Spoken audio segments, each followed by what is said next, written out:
everyone. Today I am discuss about electric fields due to uniformly infinite long wire. कोई infinite long wire है. Infinite means physics में relative terms होते हैं. जैसे एक मक्खी और हाथी है, तो मक्खी के सामने हाथी क्या है, बहुत बड़ा है. इस टाइप के टर्म्स इनफाइनाइट टर्म्स लेंगे, रिलेटिव टर्म्स इतना इनफाइनाइट नहीं. ये क्या है, यूनिफॉर्मली चार्ज्ड है इनफाइनाइट रॉड, जो छोटे छोटे एलिमेंट सेगमेंट से मिलकर बना होगा. इससे डी डिस्टेंस पर, स्मॉल डी डिस्टेंस पर पी पॉइंट है, यहाँ पर हमें इलेक्ट्रिक फील्ड इंटेंसिटी फाइंड करनी है.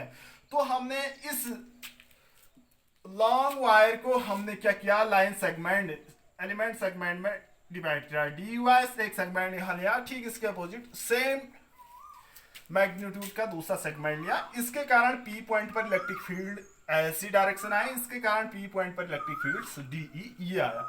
डीई क्यों लिया, क्योंकि डी बहुत छोटा सा अमाउंट होगा, क्योंकि डी वाई पर जो चार्ज होगा डी क्यू होगा, बहुत छोटा सा अमाउंट होगा, टोटल पर चार्ज क्यू होगा.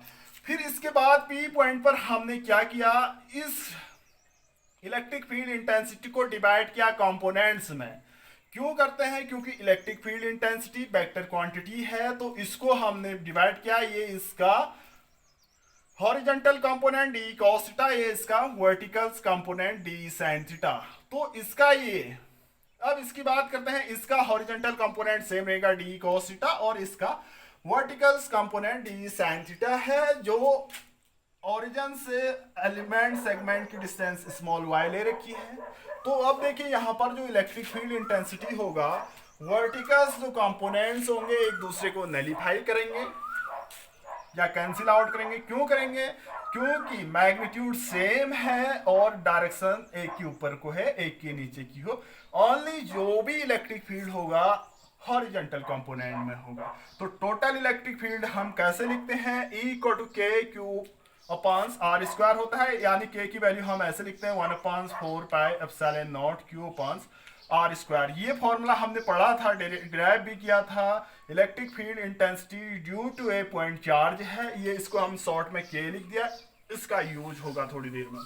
अब देखिए यहाँ पर सरफेस लीनियर चार्ज डेंसिटी की बात कर रहा हूँ, लैम्डा है. तो इस सेगमेंट पर कर रहे हैं लीनियर चार्ज डेंसिटी कितनी होगी, D Q upon D Y. ये चार्ज पर यूनिट लेंथ है, तो D Q equal to lambda into D Y हो गया.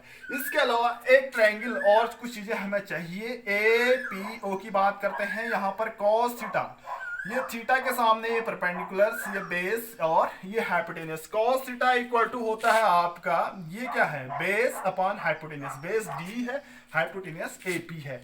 एपी इज इक्वल टू क्या होगा आपका, डी अपॉन कॉस थीटा होगा. ये AP is equal to D upon cos theta. यहां से इसको रेसिप्रोकल किया तो डी सेक थीटा हो गया. मैंने लिख दिया AP equal to D sec theta. Next इसी ट्रायंगल की बात करते हैं, ट्रायंगल एपीओ में tan थीटा इक्वल टू होता है आपका परपेंडिकुलर अपॉन बेस, यानी tan theta equal to y upon d. तो y equal to d tan theta आ रहा है, y equal to d tan theta. तो ये dy by d theta is equal to d sec square theta. Cross multiply करेंगे तो dy equal to d sec square theta cos d theta आ गया. अब देखिए electric field intensity vertical components एक दूसरे को कैंसिल आउट कर रहा है, जबकि हॉरिजॉन्टल कंपोनेंट्स में ही इलेक्ट्रिक फील्ड होगा. तो टोटल के लिए हम क्या करते हैं, इंटीग्रेट करते हैं, इंटीग्रेशन डीई कॉस थीटा. ऐसा क्यों लिखा, क्योंकि हॉरिजॉन्टली ही क्या है हमारा electric field D cos theta है. इसको लिख सकते हैं हम ए इक्वल टू डी की जगह के, क्यू की जगह मैं डी क्यू लिख रहा हूं, क्योंकि सेगमेंट के कारण, छोटे से सेगमेंट के कारण D Q upon R square means AP का whole square into cos theta. ये समझ में आ गया हो, कॉस थीटा ऐसे ही आया. अब देखिए इज इक्वल टू, मैं क्या कर रहा हूं, के बाहर कर दे रहा हूं, इज इक्वल टू के बाहर, डी क्यू की जगह देखो ये हम पहले निकाल चुके हैं. इंटीग्रेशन के बाहर क्यों किया, क्योंकि के क्या है, कांस्टेंट है, जिसकी वैल्यू 1/4 पाई एप्सिलॉन नॉट या 9 इंटू 10 टू दी पावर 9 होती है. तो डी क्यू की जगह मैं लैम्डा इंटू डी वाई और कॉस थीटा की जगह ऐसी लिख दे रहा हूं अपॉन एपी का होल स्क्वायर. एपी की है वैल्यू है डी सेक थीटा, जो हम पहले डिस्कस कर चुके हैं. एपी का whole square means D square sec square theta. ये नोट करते जाइए। और मैं इसके बाद लिख रहा हूं नेक्स्ट, लैम्डा क्या है, लीनियर चार्ज डेंसिटी है, इसको भी मैं बाहर लेके आ रहा हूं। E इज इक्वल टू के तो बाहर है, लैम्डा भी बाहर आया।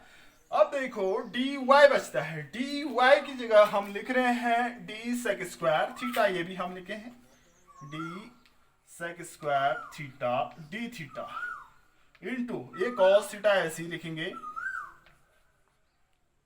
Upon d sec square theta, d square sec square theta, d square sec square theta. अब देखिए इसको हम हटा दे रहे हैं, नोट कर दिया होगा आपने। तो ये सेक स्क्वायर थीटा से सेक स्क्वायर थीटा कैंसिल्स, एक डी से एक डी कैंसिल आउट हुआ। डी क्या है, यहां से यहां तक की डिस्टेंस जो कांस्टेंट होगी। तो E इज इक्वल टू मैं लिख रहा हूं के लैम्डा अपॉन स्मॉल डी, और इंटीग्रेशन बच रहा है only cos theta D theta, integration cos theta D theta.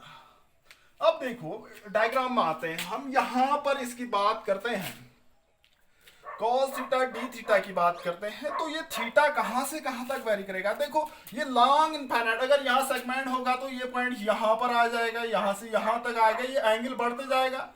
और ये नीचे आएगा तो ये एंगल यहां पर, ये -π/2, ये थीटा कहां से वेरी करेगा, -π/2। देखो अगर यहां पर कोई सेगमेंट होगा तो इसमें में आ जाएगा ये, अगर यहां पर होगा तो ये सेगमेंट ऐसे आएगा, ये π/2। ये थीटा -π/2 से +π/2 की ओर वेरी करेगा। इसको मैं लिख रहा हूं -π/2 इंटू π/2। ये थीटा -π/2 से π/2 तक वेरी करेगा। अब इसको लिखते हैं हम E is equal to K Y upon D. देखिए बच्चों इंटीग्रेशन कॉस थीटा की वैल्यू होती है साइन थीटा, साइन थीटा कहां से कहां तक वेरी करेगा, -π/2 अपॉन ये +π/2 तक वेरी करेगा। इंटीग्रेशन -π/2 से +π/2। मैं यहाँ डायग्राम्स, ये सेगमेंट यहाँ होगा तो यहाँ परपेंडिकुलर, इससे ज्यादा नहीं बढ़ेगा, यहाँ से +π/2 तक बढ़ेगा। नेक्स्ट इसको हम क्या करते हैं, यहां पर लिमिट वेरी कर देते हैं। लिमिट वेरी करेंगे तो क्या होगा, E is equal to K Y upon D, sine theta upper limit minus sine π/2 minus sine -π/2। देखो साइन माइनस थीटा होता है माइनस साइन थीटा, तो यहां पर प्लस बन जा रहा है आपका E is equal to K Y upon D sine π/2 plus sine minus theta minus sine theta minus into minus plus sine π/2। देखो साइन थीटा साइन 90 इसकी वैल्यू 1 1 + 1 2 हो जाती है। तो E इज इक्वल टू क्या आ जाएगा आपका, K into 2y upon D. के की वैल्यू पुट कर देते हैं, 1 अपॉन क्या होती है 4πε0 इंटू 2y अपॉन डी। ये क्या होगी, electric field intensity due to A